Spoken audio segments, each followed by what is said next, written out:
রাঙ্গুনিয়াতে আগেই বলেছি, আমরা আমাদের যুব দলের পক্ষ থেকে 50,000 চারা বৃক্ষরোপণ রাঙ্গুনিয়াতে আমরা করব এবং বিতরণ করব।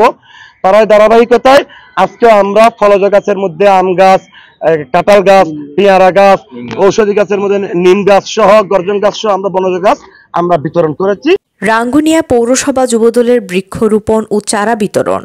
বৃক্ষরোপণ কর্মসূচির অংশ হিসেবে চট্টগ্রাম উত্তর জেলা যুবদলের সাধারণ সম্পাদক এস.এ. মুরাদ চৌধুরীর তত্ত্বাবধানে রাঙ্গুনিয়া পৌরসভা যুবদলের আয়োজনে বৃক্ষরোপণ ও চারা বিতরণ করা হয়েছে।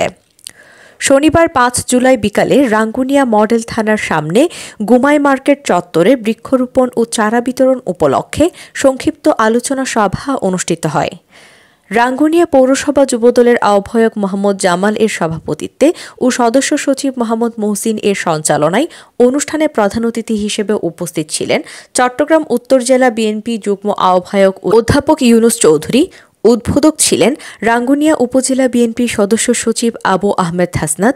বিশেষ অতিথি হিসেবে উপস্থিত ছিলেন রাঙ্গুনিয়া পৌরসভা বিএনপি যুগ্ম আহ্বায়ক আব্দুল শুক্কুর, উপজেলা বিএনপি যুগ্ম আহ্বায়ক ওসমান গনি, আলী আজগর, মাহবুব সাফা, চট্টগ্রাম উত্তর জেলা যুবদলের সহসভাপতি আজাদ খান, দক্ষিণ রাঙ্গুনিয়া যুবদলের সদস্য সচিব খালেদ হোসেন চৌধুরী রাসেল, জাহেদ শিকদার, হোসেন সুমন, মুমিন শিকদার, মহিবুল্লাহ মারুফি, খায়রুল ইসলাম, মাহবুব সাফা, জি.এস. শোয়েব কাদের, মিজানুর রহমান, গাজী মনির, মাসুদ রানা, আবু বক্কর, জিকু বড়ুয়া, দিদার লাহেরি, শাহাবুদ্দিন, জাহিদুল ইসলাম, সেলিম, কপিল চৌধুরী, ইকবাল, মুর্শেদ প্রমুখ।